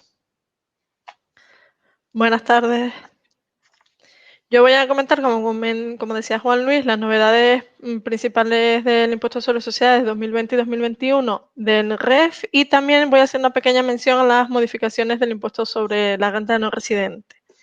Empezando por este último, en cuanto a los deterioros por insolvencia de deudores, como comentaba mi compañera Natalia, para el IRPF, en este impuesto se han incluido las mismas modificaciones, por lo que los contribuyentes que obtengan rentas mediante establecimientos permanentes situados en territorio español, que tengan un volumen de operaciones inferior a 10 millones de euros en el periodo impositivo anterior, podrán deducir las pérdidas derivadas de los créditos por insolvencias de deudores, cuando en el momento de vengo del impuesto, que en este caso sería el 31 de diciembre, hayan transcurrido al menos 3 meses desde el vencimiento de la obligación. Es decir, había un plazo general de 6 meses y se ha reducido a 3 meses. Esta modificación va a estar en vigor en los ejercicios 2020 y 2021.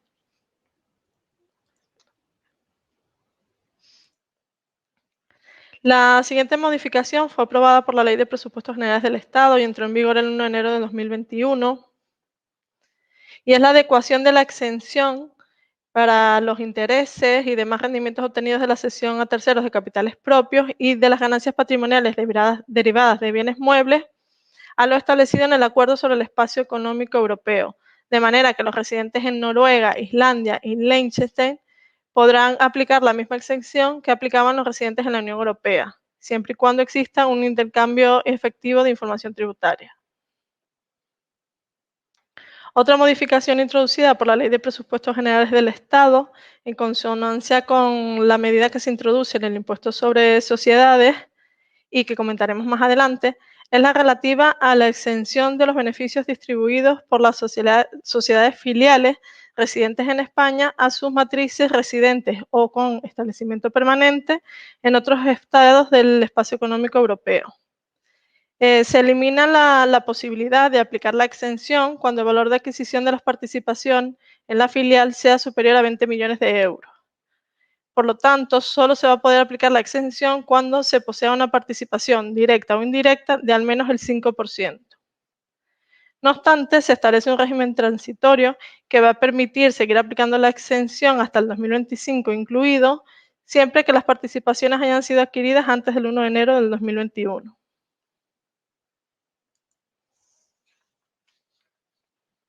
Comenzando con las novedades del impuesto sobre sociedades, igual que comentábamos para el impuesto sobre la renta de no residentes y para el IRPF, para los ejercicios 2020 y 2021, las empresas de reducida dimensión, que son aquellas que hayan tenido un importe neto de la cifra de negocio inferior a 10 millones de euros en el periodo impositivo anterior, podrán deducir las pérdidas por deterioro de créditos derivados de insolvencia de deudores cuando hayan transcurrido al menos 3 meses. Esto va a ser aplicable también para el 2020 y 2021. Una de las novedades más importantes en el impuesto sobre sociedades es la relativa a la exención sobre dividendos y plusvalías por la transmisión de participaciones, establecida en el artículo 21 de la Ley del Impuesto sobre Sociedades. Por una parte, se ha restringido su ámbito de aplicación, suprimiendo la posibilidad de aplicarlas para aquellas participaciones con un coste de adquisición superior a 20 millones de euros. Por tanto, como comentábamos en el impuesto sobre la renta de no residentes, esta exención solo va a ser aplicable para participaciones para valores en los que se tenga un porcentaje de participación igual o superior al 5%, con el régimen transitorio que ya comentamos, que permitirá aplicar la exención hasta el 2025 para aquellas participaciones adquiridas antes del 1 de enero del 2021. El importe exento será del 95%. Por lo tanto, se reduce en un 5% la exención. Como recordarán, antes estaban exentos el 100% de los dividendos y de las rentas obtenidas por la transmisión de participaciones. Ahora vamos a tener que tributar por un 5% en concepto de gastos de gestión de dichas participaciones. Esta limitación se va a hacer aplicable también a los dividendos en cadena de forma acumulativa y también en el caso del régimen de consolidación fiscal. Por tanto, únicamente va a ser objeto de eliminación el 95% de los dividendos o beneficios internos, salvo que se den algunas de las circunstancias que vamos a detallar a continuación. Existe una excepción por la que en los casos en los que no se aplicaría esta limitación, para dividendos y participaciones en el beneficio, sí para rentas de transmisión. Pero se tienen que cumplir todos los requisitos que se indican aquí, que son unos cuantos. Entonces, si se cumplen estos requisitos, se podrá aplicar la exención a los dividendos por el 100%, y si no, estaríamos en el caso general de que tendríamos que aplicarla solo por el 95%.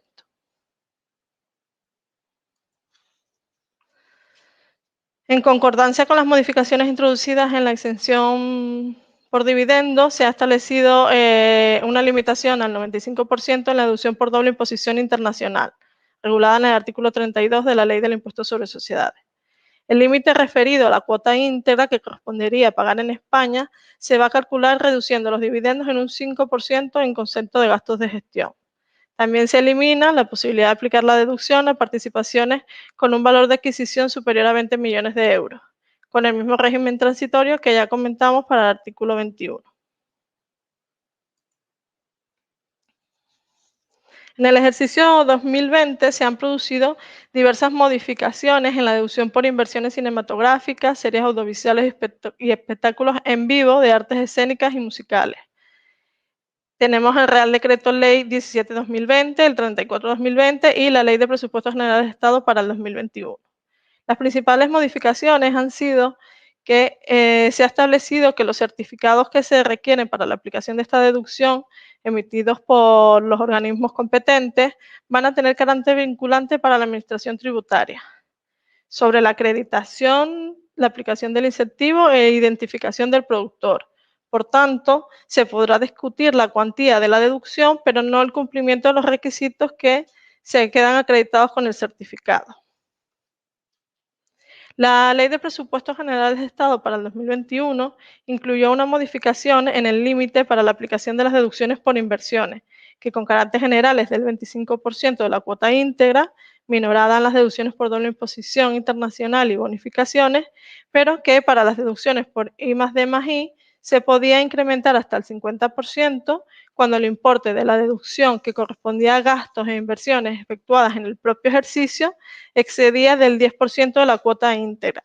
Ahora, ese incremento se va a poder aplicar también a las deducciones por inversiones cinematográficas, con lo cual vamos a tener un límite general del 25% y un límite incrementado del 50% cuando los gastos o inversiones realizadas en el ejercicio superen el 10% de la cuota íntegra. Otra de las modificaciones que se han introducido es que se entiende cumplida la obligación de mantenimiento de las producciones cinematográficas y series por 3 años en los supuestos de mantenimiento del mismo porcentaje de titularidad por la productora, sin perjuicio de la comercialización total o parcial de los derechos de explotación. Otra de las grandes modificaciones en la deducción por inversiones en producciones cinematográficas es para las producciones españolas, que se ha establecido la posibilidad de aplicarla para contribuyentes que participen en la financiación. No obstante, hay que cumplir determinados requisitos, que son los que se enumeran en la presentación. ¿Vale? Porque antes, con anterioridad, solo podía aplicar esta deducción el promotor. Ahora te permite también que se pueda aplicar por parte del financiador.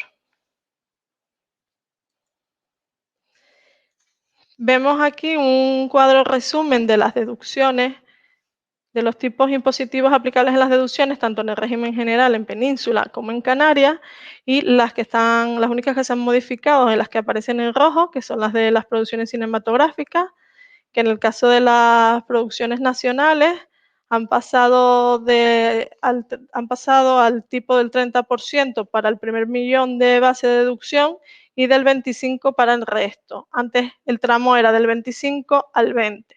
Y en el caso de Canarias, como se incrementa a 20 puntos porcentuales, los límites serían 50 por el primer millón y 45 por el resto. También en el caso de las producciones extranjeras, se ha incrementado el límite, que antes era del 20% y ahora se igualaría a las nacionales, tanto en Canarias como en el régimen general. El importe máximo de la deducción no podrá ser superior a 10 millones de euros, y en Canarias, eso en el régimen general, y en Canarias de 18 millones. Tenemos aquí también un resumen de los límites aplicables en cuota que no se han visto modificados, únicamente por recordarlo. Y vamos a las novedades del régimen económico y fiscal, que no son muchas. Se amplió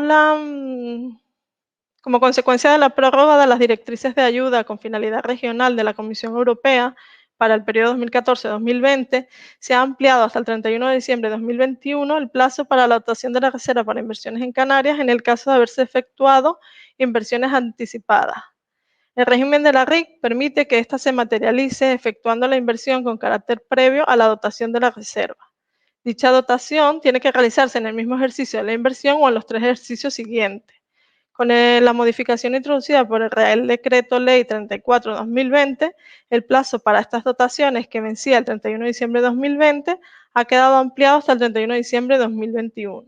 De este modo, las inversiones anticipadas efectuadas en los ejercicios 2018, 2019 o 2020 podrían afectarse a la RIC que se dote hasta el ejercicio 2021. Recordar además que en el caso de materializaciones anticipadas debe comunicarse dicha materialización y el sistema de financiación conjuntamente con la presentación de la autoliquidación del impuesto. Con respecto a las entidades SEC, la autorización de la inscripción en el registro oficial de entidades SEC tendrá como límite el año 2021. Antes era el 2020, ahora lo han ampliado un año más, con lo cual se podrán inscribir nuevas entidades SEC en el ejercicio 2021. La última modificación de la REC, aprobada por el Real Decreto Ley 39/2020 a última hora del año, fue la ampliación del plazo de materialización de las dotaciones de RIC del 2016, que finalizaba en el 2020 y se ha ampliado hasta el 2021 como consecuencia de los perjuicios económicos que se han ocasionado a raíz de la pandemia. También se ha ampliado el plazo de inversiones anticipadas realizadas en 2017 para hasta el 31 de diciembre de 2021. Por último, he puesto un resumen de las principales propuestas de modificación del REF que se han establecido por la edad para un poco paliar todas estas consecuencias negativas del COVID y que a día de hoy pues siguen sin respuesta. Por ejemplo, algo que preocupa mucho es la flexibilización de los requisitos temporales. ¿Qué pasa con el mantenimiento de los bienes afectos a los incentivos de la RIC o de la deducción por activos fijos en caso de cese de actividad por el efecto COVID? ¿Se va a entender que se ha producido incumplimiento? ¿Se va a ampliar? Pues todavía no se sabe nada. También se solicita la flexibilización de los plazos de materialización de la RIC por el impacto del COVID, porque solo hemos conseguido alargar la que vencía en 2020, pero ahora seguramente en el 2021 pues nos encontraremos también con problemas para hacer materializaciones. También en cuanto al tema de creación y mantenimiento de empleo, existen muchas dudas de cómo se va a realizar el cálculo de la plantilla media, si vamos a poder cumplir con esos plazos de mantenimiento del incremento de puestos de trabajo. En el caso de las entidades SEC, que han tenido que estar cerradas por el COVID, ¿qué va a pasar con ese mantenimiento de empleo? Y por último, se solicita también la elevación de los límites de ayudas regionales de funcionamiento. Y hasta aquí mi presentación. Te doy la palabra, Juan Luis. Pues gracias, Leide. También me encantó la exposición y aquí están las novedades del impuesto de sociedades para el año 20 y para el año 21, que como han visto, pues no son muchas. No han supuesto una gran batería de novedades ni de modificaciones. Quizás las importantes, los requisitos para que se suavizan un poco los requisitos para declarar las pérdidas por deterioro, ¿no? Pasan de 3 meses, la antigüedad pasa de 6 meses, se queda entre la exención del artículo 21, tanto para los dividendos como para las ganancias derivadas de la venta de acciones, pues que se queda un 5% sin estar exento. Antes estaba exento en su totalidad y ahora hay un 5% que se queda sin estar exento, porque se interpreta que el 5% ese de beneficio equivale a los gastos que lleva la matriz para gestionar esa participación en la filial. Muy positivos los incrementos en los límites de la deducción para las producciones cinematográficas, y no solo para las producciones cinematográficas, sino también para los espectáculos en vivo. La verdad que es extraordinario el tratamiento que se le da a los incentivos al cine, que con los diferenciales canarios pues suponen unas ventajas fiscales muy considerables. Las modificaciones de la RIC, que son escasísimas y que han llegado además muy tarde, porque la ampliación del plazo de materialización de la RIC, que vencía el 31 del 12 del 20, llegó, creo que fue el 30 del 12 del 20, y entonces se amplió un año más la materialización de la RIC dotada en 2016. Y bueno, la batería de cuestiones que ha hecho la EDAF, la Asociación Española de Asesores Fiscales, para ver si se aceptan algún tipo de propuestas relacionadas, casi todas con la materialización, con las inversiones y con la materialización de la RIC, tanto en activo como en creación y en los cumplimientos del requisito de mantenimiento de empleo. Y con esto, en principio, damos fin a las presentaciones, con esto, en principio, damos fin a las ponencias, y ahora, como algunas veces les he comentado, pues bueno, pues ahora es el turno de ustedes, de las preguntas que ya han venido haciendo algunas por el chat. Si quiere, no sé si mis compañeros han tenido tiempo de verlas. Yo he visto algunas en tanto para IRPF como para el IJIC, y en concreto, yo no sé si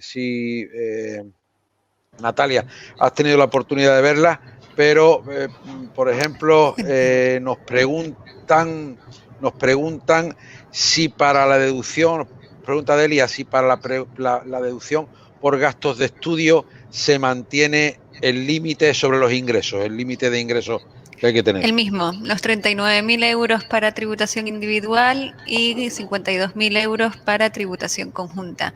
De hecho, el motivo de la modificación de la deducción por gastos de enfermedad fue debido a que el resto de deducciones tenían límites en virtud de la capacidad contributiva de cada contribuyente, y esta era la única que no incluía un límite de renta para su aplicación. Así que sí, lamentablemente para los gastos de estudio se establece los 39.000 euros en tributación individual y los 52.000 euros en tributación conjunta. Vale, también nos preguntan, también en IRPF, nos pregunta Fran si es posible aplicar la deducción por inversión en vivienda por compras posteriores al 1 de enero de 2013. Eso es lo que se ha venido a aclarar. La normativa autonómica lo que hacía era hacer la remisión al artículo 68 de la ley del IRPF, que era la que desarrollaba la deducción estatal de inversión en vivienda habitual, y a la disposición transitoria, que era esa disposición transitoria que había limitado la aplicación temporal de la deducción para adquisiciones anteriores al 1 de enero de 2013. Lo que ha hecho la norma canaria ha sido suprimir la mención, la remisión que se hacía a la disposición transitoria de la ley del IRPF, que había establecido el límite temporal en la adquisición o inversión de la vivienda habitual para poder ser de aplicación la deducción del artículo 68. Con lo cual, lo que se ha interpretado es que al haber suprimido esa pequeña mención en la ley, en el Real Decreto Ley 1/2009, que es el que recoge las deducciones autonómicas, lo que se entiende es que el legislador lo que busca es aplicar la deducción autonómica a adquisiciones con carácter posterior al 1 de enero de 2013, aunque el contribuyente no pueda aplicar la deducción estatal. Claro. Antonio García nos dice, a la vista del incentivo para fomentar la rebaja de la renta arrendaticia que entra en vigor en el año 2021. Es una porquería, desde mi punto de vista es una porquería de incentivo. Pero pues nos pregunta si cree que habría algún problema para aquellos casos en los que el arrendador ha reducido la renta de sus inquilinos durante el 2020. Si hay un pacto de reducción en 2020, en mensualidades de 2020, lo que tendremos derecho será a que no tributaremos conforme la renta originaria, tributaremos conforme la nueva renta pactada, rebajada, pero no tendremos derecho al gasto adicional, gasto deducible adicional. Ese gasto deducible adicional solo es para rebajas que sean en enero, febrero y marzo de 2021. Por eso es una modificación que solo afecta al IRPF de 2021. Vale, y la última pregunta que al menos tengo yo apuntada sobre el tema de IRPF es de Maribí Rojas, que nos dice que si ha habido alguna modificación en cuanto a la forma de demostrar que se ha reclamado una deuda. Vamos a ver, el artículo 13 del reglamento del IRPF dice lo que dice, que es desde la primera gestión de cobro, y quien quiera hacer valer su derecho tiene que demostrarlo. Con lo cual, si yo tengo que ir ante Hacienda y demostrar que he pasado 6 meses, ahora 3, desde la primera gestión de cobro hasta la fecha de devengo del IRPF, más me vale tener papeles que lo acrediten, burofax, un requerimiento notarial. Si en el contrato se ha previsto algún tipo de notificación vía mail, el mail, pero eso depende del talante del funcionario que te toque en la oficina de gestión que considere que es suficientemente fehaciente un mail o un WhatsApp. Un burofax o una reclamación judicial. Yo siempre lo que pido a los contribuyentes es, vamos con un requerimiento, con un burofax o con un requerimiento notarial para dejar fehaciencia, sobre todo si son cantidades elevadas. Yo en cantidades elevadas, por si os cuento una anécdota, yo tuve una vez se había reclamado judicialmente el crédito y me decía el inspector, anda que no he visto yo reclamaciones judiciales con el único objetivo de dotar el deterioro por el crédito. O sea que muchas veces ni una reclamación judicial hay veces que le sirve. Vale, paso al IGIC. Comentaba Francisco Javier un tema del IGIC que se me olvidó comentar que creo que es importante para todos, y es que el tema del IGIC y los arrendamientos, yo creo que no debe pasar de largo, que para que el IGIC de los arrendamientos que se hayan modificado no se devengue, se necesita que la modificación sea contractual y que sea por escrito. No vale con que se le haya perdonado para reducir la base por el IGIC, no vale con que se le haya condonado o hacer una especie de acuerdo verbal y demás, sino que se haga por escrito y que se haga de manera contractual y por escrito. Vale, en las preguntas que me hace Francisco Javier, Jesús, si le podías comentar la rebaja del tipo, o sea, confirmar la rebaja del tipo de 3% a los vehículos de movilidad reducida. Sí, ahí el cambio, la aclaración ha sido que ese tipo del 3% a vehículos para personas con movilidad reducida no se puede aplicar, digamos, de manera sucesiva en un periodo de 4 años. Si en un periodo de 4 años un particular ha adquirido un vehículo para personas con movilidad reducida, con carácter general no se puede aplicar por segunda vez en un periodo de 4 años. ¿Qué es lo que se ha aprobado? Que esa limitación no aplique a las empresas del sector de la dependencia, de residencias y demás, que tienen que renovar su flota con más habitualidad y en menos de un periodo de 4 años tienen que efectuar más de una adquisición de vehículos para personas con movilidad reducida. Ese es el cambio que se ha aclarado. Vale, luego veo 2 preguntas de Pau Peña. Dice, con respecto al cobro del IVA por parte de una empresa canaria realizando un servicio en la península, creo que no se aplica ningún impuesto como hasta ahora. ¿Pasa igual en el suministro de equipos? A ver, aquí yo creo que con la regla de localización entre IVA y IGIC tenemos que ser muy sistemáticos para tener claro siempre la tributación. Hay que distinguir, por un lado están las entregas de bienes, que tienen sus reglas, y por otro están las prestaciones de servicio. Las prestaciones de servicio partimos de una regla general, que es que con carácter general en sede del destinatario. ¿Qué ocurre? Que de manera que si una empresa peninsular le presta un servicio a una empresa canaria, en principio eso iría sin IVA y habría que hacer autorrepercusión de IGIC. ¿Qué ocurre? Que se ha producido el cambio, está la regla de la utilización efectiva, que hace que determinados servicios, pero no todos ni mucho menos, sino determinados servicios, tributen donde se produce esa utilización efectiva. Y suelen ser servicios, no solo, también hay más, pero suelen ser los servicios de asesoramiento, auditoría, gestión, por eso puse el ejemplo del abogado. Y ahí es donde se ha producido el cambio, de manera que la regla de la utilización efectiva no se va a aplicar en el caso de servicios prestados a empresas que estén en Canarias, ¿vale? Pero no que con carácter general ya no se aplique ningún impuesto. Tendremos que ver qué tipo de servicio se trata y hacer siempre ese análisis sistemático. Está claro. Igual que en esta otra segunda pregunta que hace Pau Peña, que dice que una empresa canaria que compra algo en la península, que vende en la península, al que yo le compro, no creo que sea al que le compro no le venderá, pero una empresa canaria que compra algo en la península, que vende algo en la península, dice, al que yo le compro no me ha de cobrar el IVA, ¿verdad? Yo creo que si se lo pone a disposición allí en la península, sí, por supuesto que tiene que cobrarle el IVA. Claro. Y además dice, estaríamos hablando de entrega de bienes. Claro. Y luego dice, y luego yo no le cobro impuesto al que le vendo, ¿verdad? Pues si no está establecido, tendrá el otro que autorrepercutirse el impuesto, y si está establecido, pues tendrá que repercutirle. Por tanto, ahí no hay vía de escape del IVA soportado y del IVA repercutido a repercutir. Ojo, depende, Juan Luis, del destinatario. Si el destinatario es consumidor, le tendremos que repercutir, exacto, y tendremos que presentar el 303, pero siempre va a haber un equilibrio, ¿no? Exacto. Claro. Está claro. Y además que hablaríamos de entregas de bienes, no de prestaciones de servicios. Sí, efectivamente. Juan José Barreto, esta no la he leído, no sé para quién iría, dice, ¿se puede decir que con el Brexit la situación de las empresas y particulares residentes en el Reino Unido es igual a la de los no establecidos en la Unión Europea? Yo entiendo que con carácter general, sí, con las particularidades que hemos hablado de Irlanda del Norte, que en el acuerdo de Brexit tiene un tratamiento específico para las entregas de bienes, importación y adquisición intracomunitarias de bienes. Sí. Y con lo cual en el impuesto directo lo que habrá que acudir mucho es al convenio para evitar la doble imposición firmado entre España y el Reino Unido, que sigue vigente. Eso en cuestiones de impuesto directo casi todas.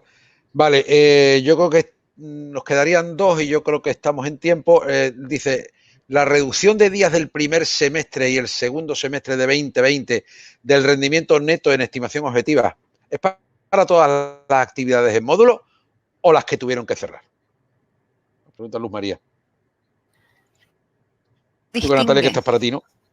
Sí, la norma no distingue, con lo cual, respecto del primer semestre, la norma dice el estado de alarma, los días en que estuvo declarado el estado de alarma, y respecto al segundo semestre sí que hace la mención la norma de cuando hubiera cesado su actividad con motivo de medidas adoptadas por la autoridad competente a efectos de paliar la situación epidemiológica. Con lo cual yo entiendo que sí que es, en respecto al primer semestre, sí que es aplicable a todas las actividades, no solo a aquellas que tuvieron que cerrar.